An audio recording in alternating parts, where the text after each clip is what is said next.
Hello and welcome back to the Bowhunter's Journal podcast. I'm your host, Sean Newberg, and today we've got ourselves the first bonus episode. I'm going to be going through doing this new thing called RutCast. We're going to go through, talk to 3 or 4 different people real quick, 10 minutes a piece max, and what we're going to do is we're going to break down what the deer are going to be doing the next 2 weeks, where you should be, what you should be expecting, so that way you can fill your tag. So first off, this week we have none other than Dave Skinner from Kentucky. Dave's a good buddy of mine. He also works for Whitetail Properties. So if you guys know anything about them, they know deer. You guys, if you're buying or selling land, get a hold of Dave Skinner. This man will help you out. He's amazing. He has a wealth of whitetail knowledge. You'll see in the video, his background, he has giant bucks. And I'm telling y'all, this dude's been around the block. He knows what he's doing. He knows so much. Get your pen and paper out because you're going to want to take some notes. Second off, we have Andy Yost. Andy is down from Missouri. He has a Facebook, Instagram, and a YouTube page called Farming Legacy. This dude knows farming. He knows whitetails. He shot giant bucks down in Missouri. So please go check him out. He knows a ton. Very, very smart man. I'm telling you, this guy knows whitetails.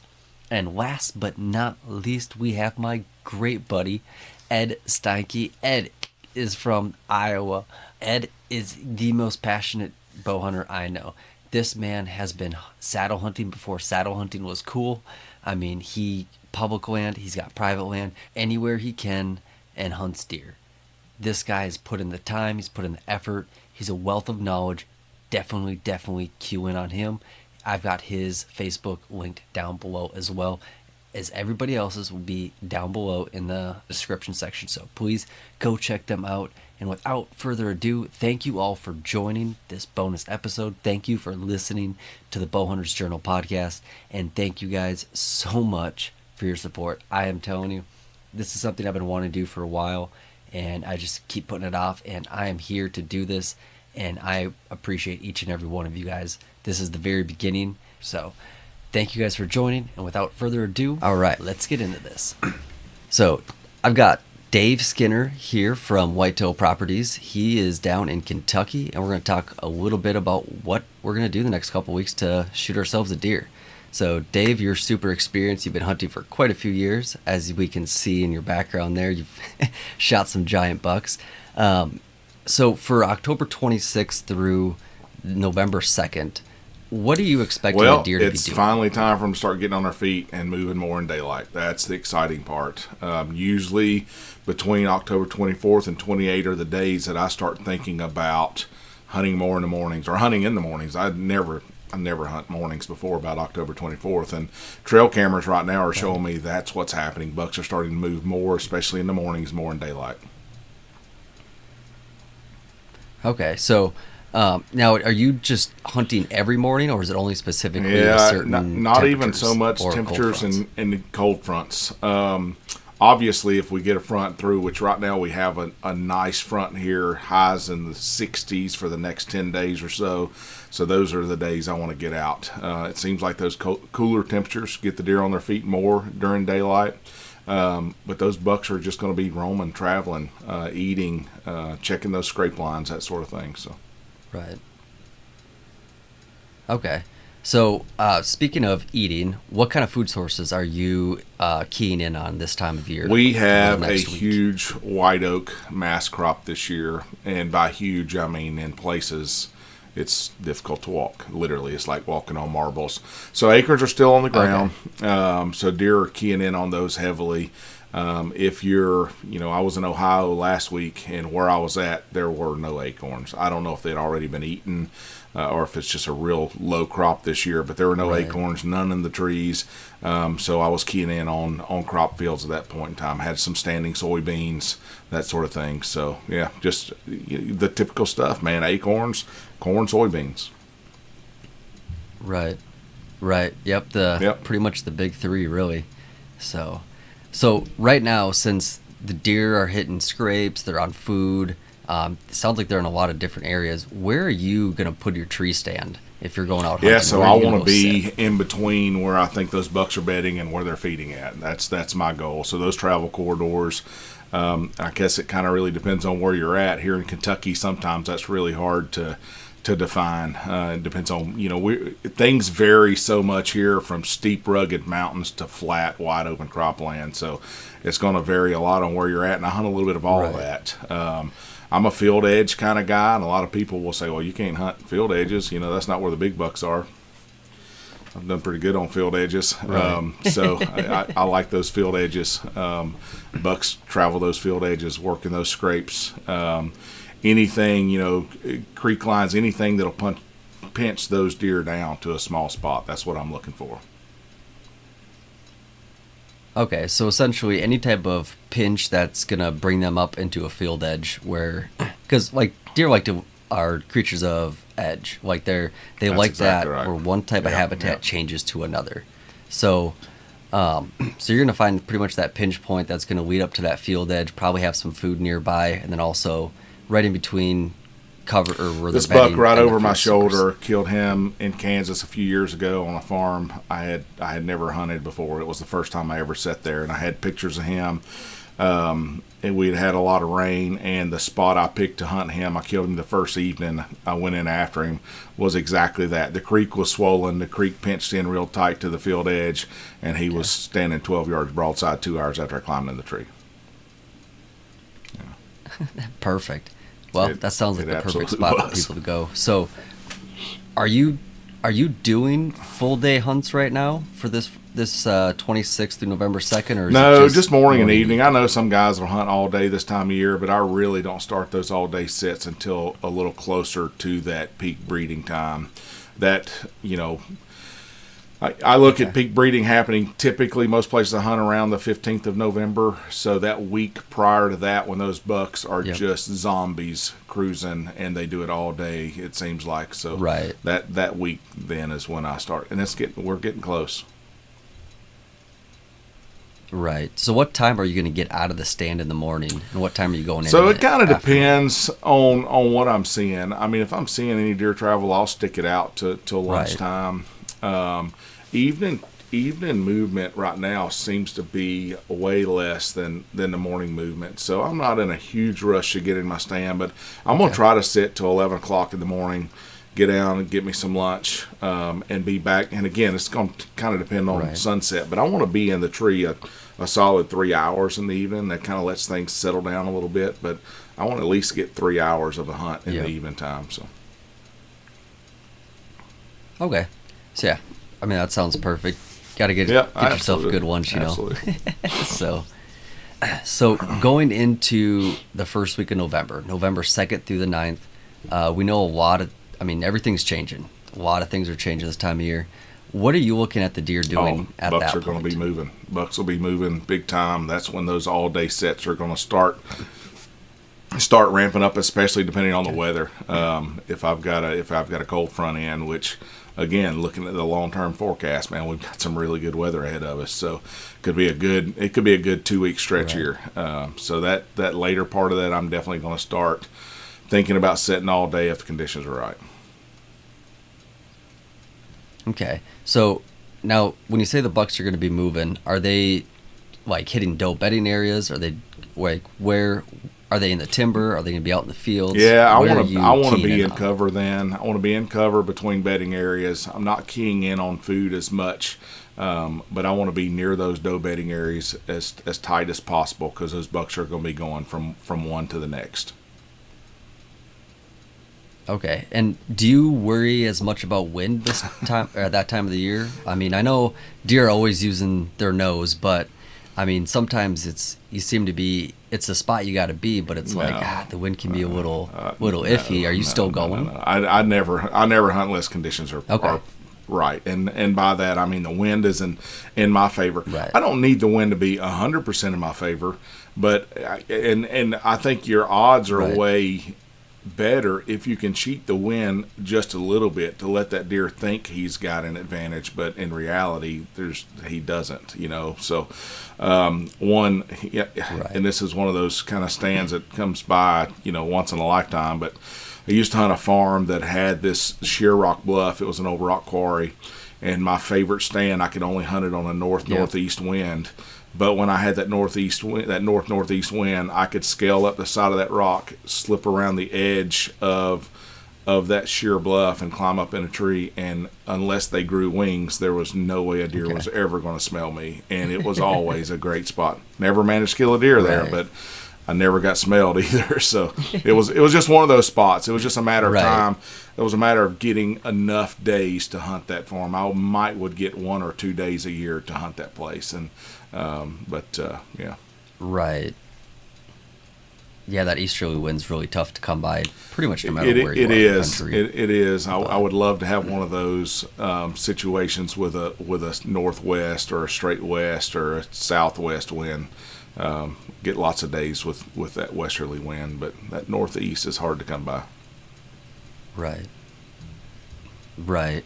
So now you said you're hunting all day, and you're going to be in the cover. Where exactly are you putting your tree stand? Are you going to be by sign as far as like there's scrapes and rubs around as well? Are you going to key in closer to that doe bedding area, or like where are you going to put that tree stand? I'm probably not walking through the woods looking for a scrape line to hang my stand on, but typically if you find that right pinch point in the right area, there's going to be a scrape line there. And I also love doing mock scrapes, so there's a lot of times I'll be downwind of a mock scrape, especially if I've got a camera there and I know a buck has been hitting it in the daylight. So, or even if he's hitting it frequently, I don't need to see him hit it in the daylight. If he's hitting it frequently at night when the timing's right, he's going to hit it in the daytime too. The closer you get to that breeding period, it seems like that scrape activity starts dropping off. So I'm not really hunting the scrape line as much as the scrape line's just in the right spot. Does that make sense? Right. Yeah, you're using the scrape line as saying like, hey, I see all the movement coming through here. That's confirming there's bucks coming through here too. Like it's just adding to that piece of the puzzle essentially. You're not really hunting that scrape. I love to get into a spot that I've either scouted out before the season or I've been studying maps. I love LiDAR. I just discovered LiDAR this year, actually, the greatest thing ever. But studying those maps, picking out a spot, climbing in blind, getting up in the tree, and start looking. You say, "Oh, there's a rub. There's a rub. There's a scrape. There's a scrape." You know now you picked it. Right. You know, without really having the evidence, and now you're in the spot. The wind's in your favor, and you see that scrape line in front of you, or you see a couple of scrapes or whatever. Then you know you're on the X. Yeah. Right. Perfect. All right. Well, hopefully this will give some people some information. They can be successful in the next couple weeks. I appreciate you hopping on, Dave, and your expertise is extremely wide. Your knowledge is huge. You're always learning. So it's always great to hear from you and learn from you. I appreciate you hopping in today. Yep. All right. Thanks, Dave.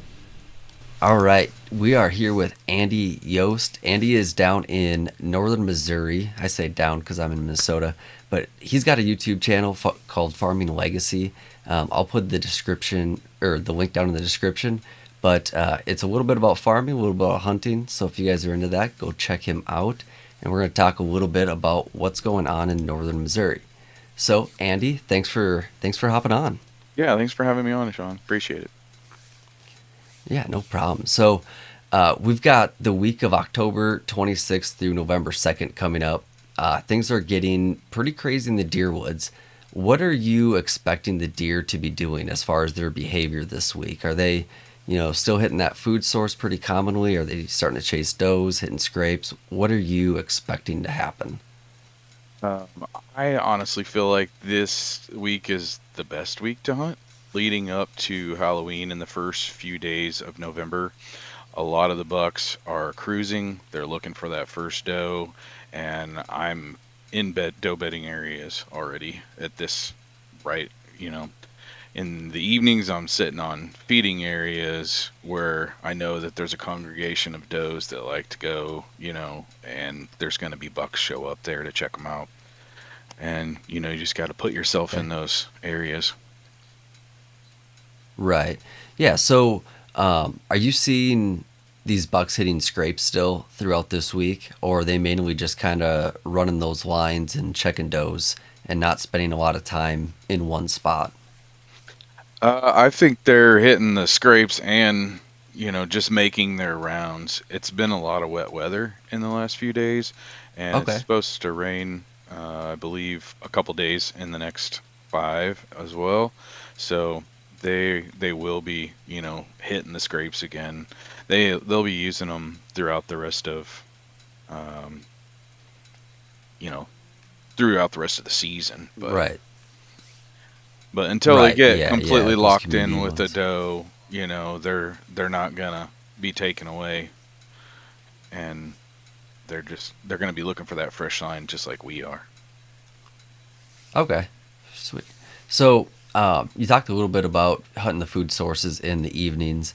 What food source are you keen in on? Are they hitting those grains, greens, acorns?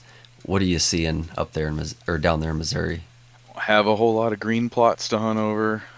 It's mainly grain or acorns. Getting back in the timber for the acorns, but you know. On the food sources, there's still standing crops in this area. Our farm just down Okay. the road is just coming out today. So it just depends on when they were planted. A lot of our stuff was planted late. And so there was a lot of Right. green soybeans earlier in the season, but I don't hunt a lot in the early season. I always feel like I do a lot more harm than good. It's so hot, and I feel like I leave a lot of Yeah. scent behind. And if I'm tipping off, one of the smartest, oldest bucks around, I've had them completely disappear for the season on me when I've busted one before. So, it's just Right. not worth it in the early season for me. This is right now when I start getting going, like the last 5 to 6 days of October. Okay. And then, of course, you said it's sounds like it's going to be pretty wet there for the next 5 days. So, chances are, if someone has some food sources still in, they're not going to go away this week. So, good chance that they could probably still hunt them throughout the rest of the week if it's going to be wet. So, now where are you going to put your? I mean, I know you mentioned the food sources in the evening, but during the mornings, where are you putting your stands? Where are you sitting? Now I try to get in between feeding areas and doe bedding areas. If you can get there, a lot of my access is landlocked, so it's hard to do that in the mornings. In this first week of the rut, with everything kicking off, I try to kind of ease my way into my farms. I don't just go for, my best stand or the back part of the farm. I try to, if there's a closer stand to my access, then I'm trying to use that and slowly, let the deer realize that I'm there as, time goes on. Right. So right now, this week of October 26th to November 2nd, unless your access can getting in there is absolutely perfect, you're probably not hunting that best stand yet, correct? It just depends on if I see a real good high pressure, perfect wind kind of scenario. I like a little bit of wind. I don't Okay. like those dead calm days. I know the heavier the wind gets, the deer get a little bit more nervous and spooky when they come out. But to me, I like there to Right. be some sort of a steady wind, so I feel like I know which direction, my scent's going. So I would Right. say Yeah, yes, I definitely. would go So, for my best stand if I felt like I had some data that was telling me that there was bucks showing up there, and um, you know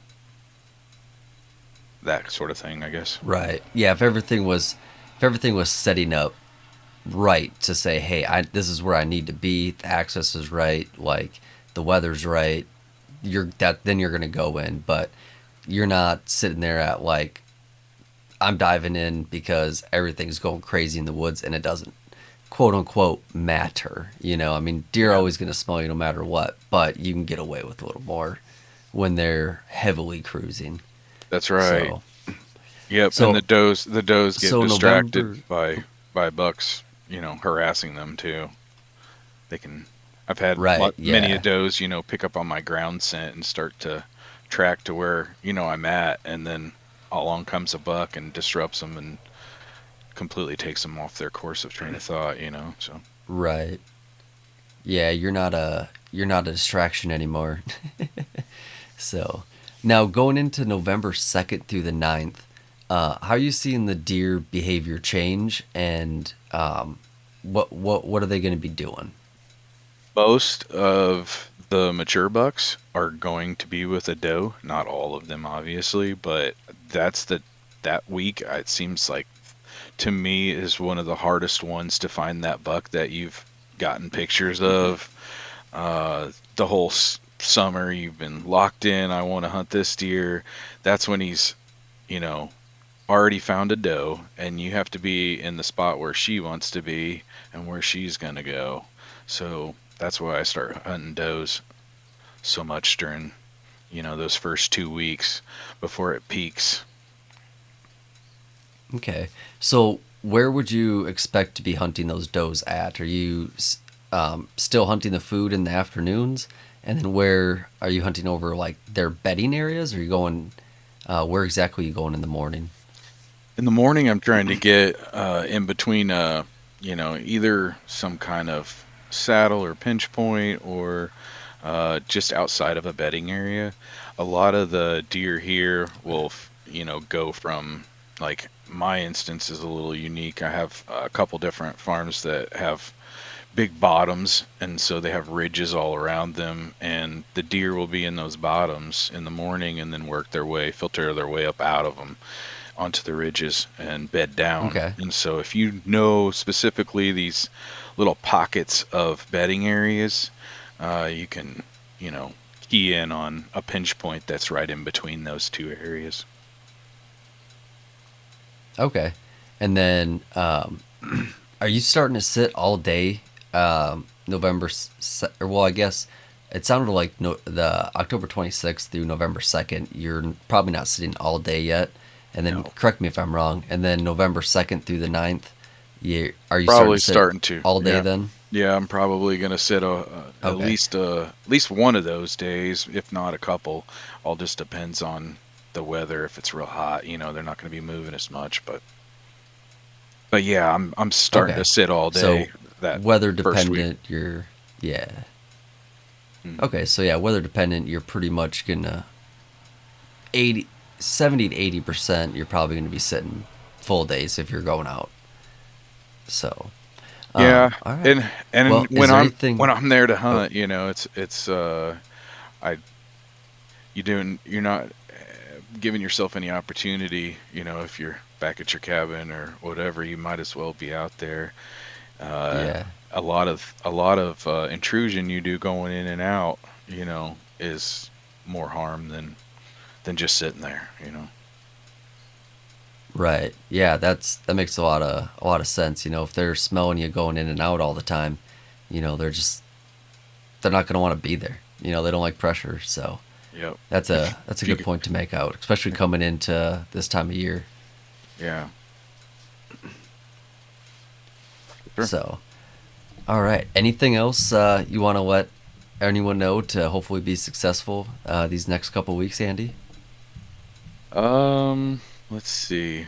I mean, you just need to key in on the best weather and go to your spots that are tried and true. Once you get closer to Halloween, these next 7 days, everything's gonna completely change.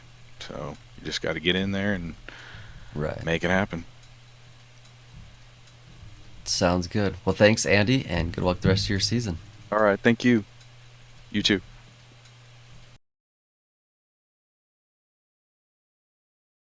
All right, so I've got Ed Steinke here from the great state of Iowa, the land of giants, and we're gonna see what's going on in Iowa right now and what we should be doing the next couple weeks to shoot ourselves a deer. So, Ed, how are we doing today? Pretty good, pretty good. I went out this morning. I didn't see anything, but then I had to take my kids to trunk or treating, and it Oh yeah. it felt bucky. Let's just Oh say yeah. it felt bucky in the air. It was very dark, and started sprinkling some rain, but everybody I talked to around here said that the deer weren't moving, so it was kind of a weird day. But it's been cold and that fly. It's been cold, and I would have expected more movement today, but I didn't see anything. Right. You know, I almost wonder because I think I've noticed that in the past. Now that you mentioned it, it kind of like sparked a bell where I feel like there's a few days here, like right before things really heat up at the end of Yeah. October, where it seems like things slow down just a little bit. Like you've got early season where, deer are just in their natural summer pattern. Then you hit that like October lull period, and then it's like the deer, they're a little different. It's a little tougher to get on them. And then it's like you see them for a few days and then they're like gone for a couple days and all of a sudden they're just there. So, That's cool. Yeah, last week, Sunday actually, last Sunday, it was like on fire. I got pictures on all my cameras, and I don't run. I usually run a lot more than I am this year, but I had pictures on all my cameras. Usually later, later in the evenings and early mornings, um, but yeah, they were already they're dogging does. They're not chasing them, but they're definitely with them and just bumping them around. So right. yeah. Right. So it's been good, coming into or for most of October, we've got some good cold fronts coming through. There's been some good Mhm. hunting. But now that we're getting into the end of October here, what are you expecting the deer behavior to be like from the 26th through November 2nd here? Yeah, I think it's going to be a lot like it was today. I think for the next couple of days, and then around the Wednesday the 28th or 29th, yeah, 29th, that I think it's really going to bust loose because we're going to have like another mini cold front, and I Okay. think the pressure around here is going to steadily increase, and we're just on that verge, like you said, to where everything busts loose. But Right. I think Wednesday to the weekend is gonna be the ticket. I'm gonna hunt tomorrow just to hunt, but I'm not anticipating seeing too many deer. So Okay. So now are you expecting those bucks to be like hitting scrapes? Are they cruising for does yeah, right now or what are you thinking? again last week and then once it got like it cooled off around the Wednesday or Tuesday or Wednesday. But last week it was money. They were hitting scrapes pretty hard, but the cameras I have on scrapes right now, it just seems like the little ones are in it. So I don't know if the bigger ones are just dogging doe or just following does around and they're sticking close to the herd, or if yeah, if they're just not hitting the scrapes that I have my cameras on. But yeah, So this upcoming week, where are you seeing deer as far as food sources? Are they hitting those food sources? Are they in egg, greens, acorns? What are you anticipating them to hit? I'm seeing them yesterday and late in at night hitting cut bean fields. I think they're coming out in that. I do have standing corn by one of my fields still, so I think they're in the corn, but they're coming out in the cut beans. So I think in the southeast Iowa region, a lot of people said that the acorns have already dropped, but I'm seeing that we still have a good crop still dropping. So Okay. I was in the woods and I was getting pelted by acorns, so I'm thinking they're still on acorns. They're coming out to the fields just to get out of the corn, but I honestly think that if you find an active oak tree that's dropping, then that's where they're going to be at, or at least that's where the does are going to be at, and then the bucks are just going to be cruising around. So Right. So if you've got one of those late dropping oak trees, then that's definitely where you should be keying in on this coming week. Okay. So now where are you hunting this coming week? Are you and then are you hunting mornings and evenings? What's kind of your game plan for the week?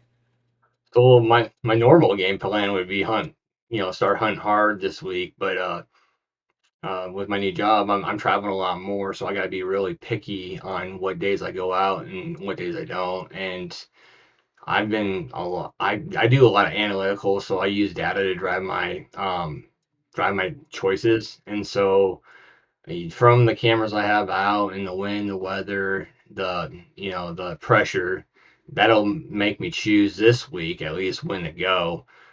Okay. I'm thinking, it's right there. It's about ready to pop off, but I'm thinking later part of the week, and so I have to go up to Wisconsin Tuesday for work, and then I'm coming back, and then I have those 3 days off because I think it's gonna be hot. So where I'm hunting, I'm probably gonna hunt at timber, rut funnels. Okay. I'm thinking the Bucks are just going to be cruising. I don't think they're going to be chasing. I think they're going to be start getting really froggy with each other. And I'm just trying to catch one that's coming out and looking for the does and not necessarily already with the does. So I'm hunting close in the mornings. I'm hunting real close to bedding, trying to get in there quiet. Okay. I'm hunting a lot of public actually this year too as well. So I have a lot of new places that I'm hunting. That's pretty far back, and so I've been getting in there in the mornings real early. I haven't hunted a whole lot of afternoons actually, so Okay. um, but More I'll of probably a start doing that too when I can. But with kids' schedule, I'm gonna probably more be focused on the mornings, and then when I get on vacation, then I'm gonna start hitting the afternoons as well. So. okay. So yeah, hitting close to those bedding areas in the mornings right now. Yeah. Um, I'm trying to get right, really close to them, and then if I have data saying something's coming through on my cameras or during the afternoon, then I'm moving in on them as well. That's how I should, hit that buck. So okay. Perfect. So now after this week's done, we're coming into November 2nd through the 9th. What are you expecting the deer to be doing at that point versus what they're doing this upcoming week? so normally around November 2nd for me, I'm seeing chasing. I'm seeing all November 2nd to the 5th. I'm seeing chasing and dogging. I think last November 2nd, I saw like 6 or 7 bucks chasing one doe, some Okay. big bucks. And that seems to be kind of the my my history is that during those times in my areas that they're gonna be chasing. Yeah, maybe the bigger bucks are with the first popping does, but Okay. those younger ones are going crazy, which then will drive the bigger ones into checking them out if they're not with those already. But that's kind of what I've been seeing. And then my favorite Right. time to hunt is in that November 12th time frame. That's when I seem to get the most you know Okay. uh, reward for my time. But this is the November 2nd or that first week in November is always a good time. It's just they're just kind of hard to hit anything on pattern. You're just kind of going out to Right. see what you're going to see. And if it happens, it happens. You might not see any deer. You might see all of the deer. It's kind of Right. one of those deals. So Yeah, it's kind of one of those times where you almost feel like you got to get lucky, you know? you have to go So, out too. I mean, you can't kill them from the couch, right? So right, you exactly. really have to be just out in the woods to experience that. Yeah. So now, where are you going to be hunting next week? Are you going to be hunting those like close to that doe bedding areas? Are you finding pinch points? Are you coming Yeah, out by so food? yeah, I'm gonna in the mornings I'm gonna do travel corridors and rut funnels. I'll probably hit some pinch points in the mornings, and usually those are pretty close to the bedding. But and then in the afternoons I'm going to start on some field edges and see how that works. And if I'm not Yeah. seeing anything, then I'll go back to the timber and CRP. But I'm gonna try to get on the fields because I know they're out there. It's just that I'm not seeing them with my camera, which doesn't mean anything. I just you just gotta be there. So Right. so I'm gonna So try that. But are you going to be hunting all day or full days, November 2nd through the no, 9th? no, Okay. no. Honestly, I I'll hunt all day, but not in the same spot. So like Okay. yeah, So I'll what if what I'll time hunt in will the you morning. yeah, what time will you get down and move and stuff too? It really dictates on the movement. So if I'm seeing deer, then I'm more reluctant to stay.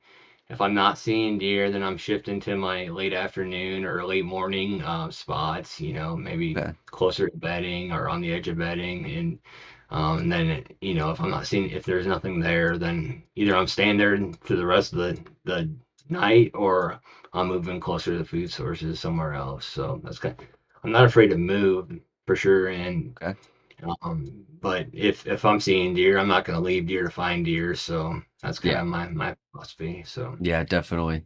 Yeah, if you're seeing them, there's no point in moving, but if you're yeah, not seeing them, then you got to make that move, especially if you have more limited time. A lot of people have jobs, they have kids, you have responsibilities, you can't just hunt every day. So, got to yeah. use I think last those. year I was pretty spoiled because I made my own time. I could go out and hunt whenever, and I hunted a lot. Not necessarily the smartest, moves at sometimes, but this year, yeah, I have to really be tactical on where I go and when and how many brownie points I burn with the wife and Awesome. Well, hey, that's, key to point, pressure's what kills a lot of farms. And, yeah, you weren't in there early season. Now you're in there and you're seeing deer. So, I appreciate you hopping in, Ed, and yeah. giving us your insight, and hopefully people can use some of your knowledge to help shoot themselves a buck these next 2 weeks. Gonna be magical for sure. It just, you just gotta be in the right spot at the right time. Yeah, definitely. Well, thanks, Ed, and you have a great rest of your hunting season. Thank you.